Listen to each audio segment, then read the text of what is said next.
आप अपने इष्ट से केवल 3 बातें मांगे, भक्ति, ज्ञान और आत्मशक्ति। इन मूल सत्यों को सुनने मात्र से, बार बार निकाल देने मात्र से कभी आपके अंदर स्थायित्व नहीं आ पाएगा। त्याग दो सब कामनाओं को। बहुत व्यथित हो, बहुत परेशान हो, एक बार इष्ट के चरणों पर, एक बार अपने गुरु के चरणों पर परेशानियों को रख दो, मगर उन परेशानियों के समक्ष यह बात अवश्य रखो, अगर ये मेरे लिए हितकारी हो, अगर ये मेरे लिए कल्याणकारी हो, तभी इसकी पूर्ति हो। अगर इसे मेरा सत्य पर भटकता हो, इसे मेरे सत्य से दूर जा रहा हूं, तो मैं 1000 बार क्यों ना गिड़गिड़ाऊं, मेरी उस कामना की पूर्ति कभी ना हो। मगर अपने इष्ट से, अपने गुरु से भक्ति, ज्ञान और आत्मशक्ति, इन तीनों चीजों को आत्मसात करने के लिए अपने अंदर प्रबल भूख पैदा कर लो, एक तर्क पैदा कर लो कि हम मां से मांगे, क्योंकि यही निष्काम साधना है। हम मां से मां की भक्ति मांगते हैं, कोई भौतिक जगत की कामना नहीं है, कोई नश्वर जगत की कामना नहीं है। हम मां से मां की भक्ति मांगते हैं कि हे मां, हमें अपनी भक्ति प्रदान कर दो। हमें अगर कुछ प्रदान करने की आपकी इच्छा है, अगर हमने कोई भी पात्रता हासिल की हो, वैसे तो हम कोई भी पात्र बन ही नहीं सकते मां से भक्ति भी प्राप्त करने के लिए, मगर मां से यदि मां हम आपके सम्मुख आ गए हैं, या मां हम आपके सम्मुख भी नहीं, हमारे अंदर विचार भी पैदा हो गया है कि हम आपसे भक्ति मांगना चाहते हैं, तो इसके पीछे भी मां जगत जननी आपकी प्रेरणा होगी। तो हमें मां वह भक्ति दे दो, वह अटूट संबंध से जोड़ने का हमें जिसका विश्वास दे दो कि हम आपकी भक्ति कर सके, हम आपके भक्त बन जाएंगे। तो भक्त के लिए तो भगवान सब कुछ समर्पित कर देते हैं। हमें किस चीज को मांगे, हम उसके भक्त बन गए, भक्त के रूप में माने हमें स्वीकार कर लिया, इसका तात्पर्य उसने हमें अपना बना लिया। और भक्ति प्राप्त करने के साथ साथ मां हमें अपना ज्ञान दे दो, हमें वो सद्बुद्धि दे दो कि मां हम सत्कर्म कर सके।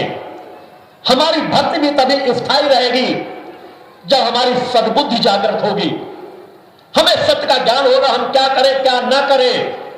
मां हमारी जो अंतर प्रेरणा बार बार हमारे हृदय से उठती है, जब हम कोई गलत कार्य करने जाते हैं, कोई अपराध करने जाते हैं, लोग कहते हैं अंतरात्मा की आवाज सुनो।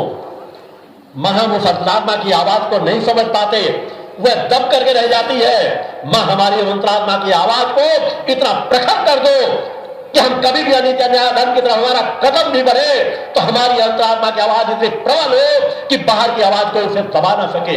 भगवान की जय। हमें वह ज्ञान दे दो मां, हमें वह ज्ञान प्राप्त करके आपसे कुछ नहीं चाहिए, हम ज्ञान प्राप्त करके आपकी भक्ति करना चाहते हैं, सत्कर्म करना चाहते हैं कि मां हम आपके नजदीक आते चले जाएं, आपकी कृपा के पात्र बन जाएं। आप मां हमें वह पात्रता दे दो, हमें वह संस्कार दे दो। और मां यदि हम भक्ति प्राप्त करने के अधिकारी हैं, आपका ज्ञान प्राप्त करने के अधिकारी हैं, तो हमें अपना तो बना लो। हमें आप अपना बनाओगी तभी जब हमारी आत्मिक शक्तियों को जगा दोगी मां, हमारी आत्मिक शक्तियों को जगा दो। हम कोई नश्वर जगत की शक्तियों को नहीं मांग रहे, हम कोई नाशवान संपदा को नहीं मांग रहे, हम आत्मिक शक्ति को जगाने की बात भी कोई भौतिक जगत को संपदा को प्राप्त करने के लिए प्राप्त करना चाहते। हमारी आत्मिक शक्ति मां आपका संबंध है, हमारी आत्मिक शक्ति जाग जाएगी, हमारा आत्मन जागृत हो जाएगा, हम आत्मा के तरंगों को जान जाएंगे, आत्मन को पहचान जाएंगे, तो मां हम अपने आपके चरणों को पहचान जाएंगे, आपके चरणों की अच्छी से भक्ति कर सकेंगे, आपके ज्ञान का उपयोग कर सकेंगे, हम शांति संतोष से भर जाएंगे, हमारे हृदय में भी ममता दया करुणा वात्सल्य समाहित हो जाएगा। क्योंकि जो आपके अंदर है, आप जगत जननी कहलाती हो, ममतामयी मां कहलाती हो, करुणामयी मां कहलाती हो, वात्सल्यमयी मां कहलाती हो। मां यही गुण तो हमें चाहिए। अगर ये गुण हम अंदर आत्मा में आते जागृत कर दिया, जो भरे हुए हैं हमारे कुकर्मों हमारे अपराधों की वजह से, उनमें जो आवरण पड़े हुए हैं उन्हें मां हटा दो।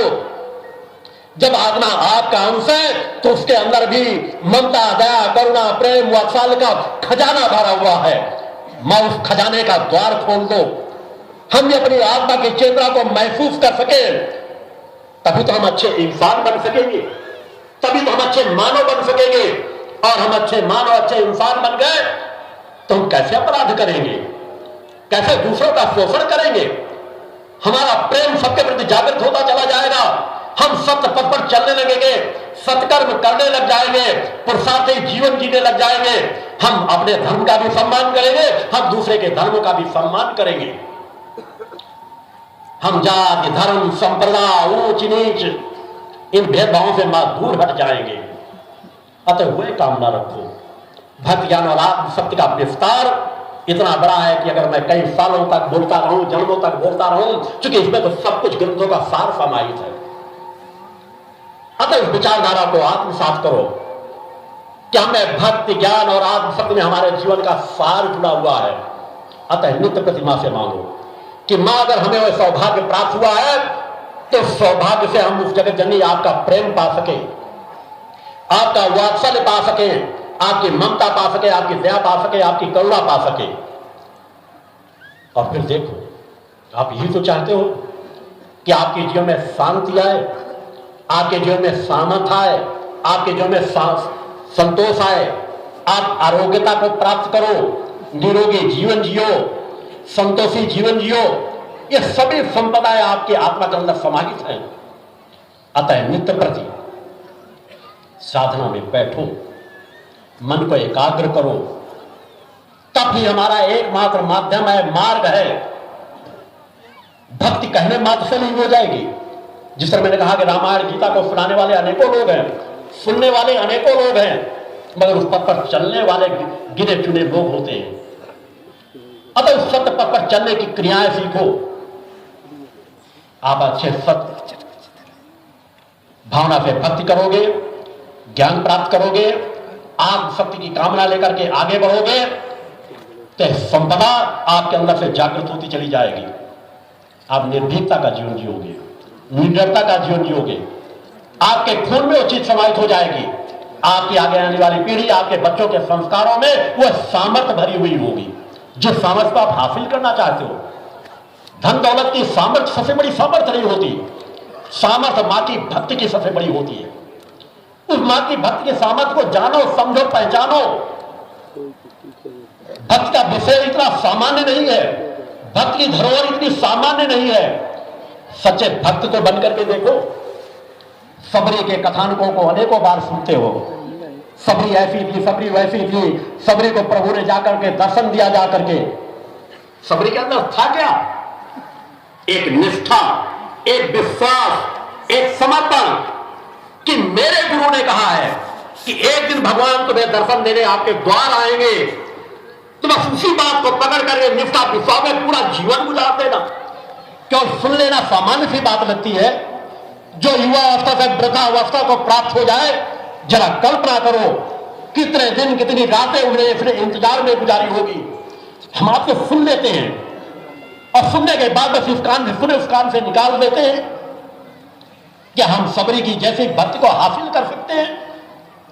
क्या हम सबरी के समान निष्ठा विश्वास समर्पण को हासिल कर सकते हैं? कि हमारे गुरु ने जो शब्द कह दिए हैं तो गुरु के शब्द अटल होते हैं। भगवान दर्शन देने दरवाजे पे आएंगे तो सुनिश्चित है, और उस विश्वास में पूरा जीवन गुजार देना।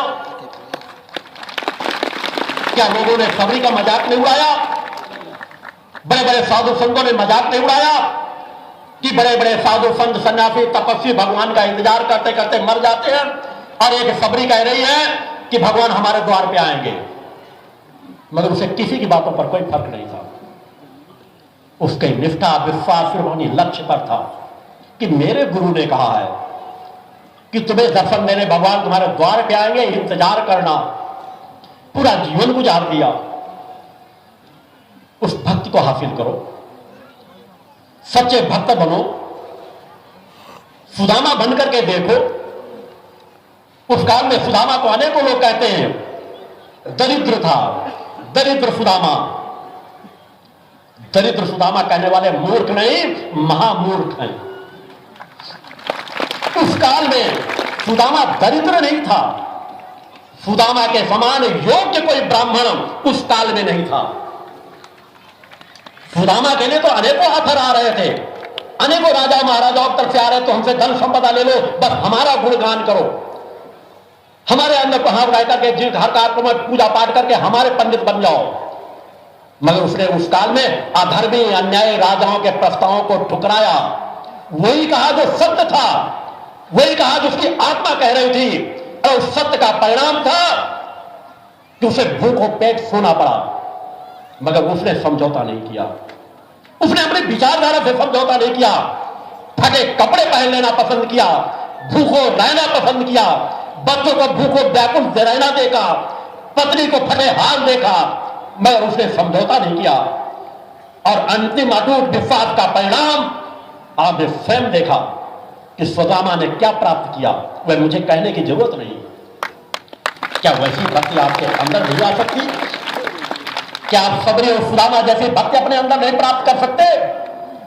वैसे भक्ति को हासिल करो। जिस दिन तुम्हारे अंदर सबरी और सुदामा जैसी अटूट निष्ठा, विश्वास और भक्ति समाहित हो जाएगी, तुम उस जगत जननी के सच्चे भक्त बनकर के देखो। भगवान की जय। अगर भक्ति करनी ही है तो दिखावे की भक्ति मत करो, फर्जलाई भक्ति मत करो। जगजननी बस जगजननी हम आपके भक्त हैं, मां हम आपके भक्त हैं, इसे मात्र से काम नहीं चलेगा। भक्त भक्त कहने वाले तो अनेकों मिल जाते हैं। भक्त का स्वरूप क्या होता है, भक्त के कर्म क्या होते हैं, उस पथ पर चल करके देखो। और फिर देखो अगर सच्ची निष्ठा विश्वास तुम मां की भक्ति करते हो तो तुम्हें कितनी शांति, सामर्थ्य, संतोष प्राप्त होगा। तुम्हारी आत्मशक्ति जागृत होगी, तुम्हारे घर में सुख शांति समृद्धि रहेगी। सुख शांति समृद्धि केवल धन दौलत से नहीं होती। अतः मां से अगर मांगना है तो भक्ति, ज्ञान और आत्मशक्ति मांगो। सब कुछ उसमें समाहित है, सब कुछ का सार उसमें छिपा हुआ है। मेरे द्वारा बार बार इन तीन शब्दों पर जोर डाला जाता है कि तुम मां से अगर मांगना चाहते अपने किसी इष्ट से जुड़े हुए हो तो भक्ति, ज्ञान और आत्मशक्ति की कामना करो, जो निष्काम कामना है। सच्ची भक्ति मां हमें दे दो, सच्चा ज्ञान हमें दे दो मां, कि हमारे अंदर की सद्बुद्धि जागृत हो सके, हम सत्कर्म कर सके। हमारे अंदर की आत्मशक्ति जगा दो मां, वह आत्मशक्ति जो अजर अमर अविनाशी है, जो कभी नष्ट ना होना चाहे हो सके।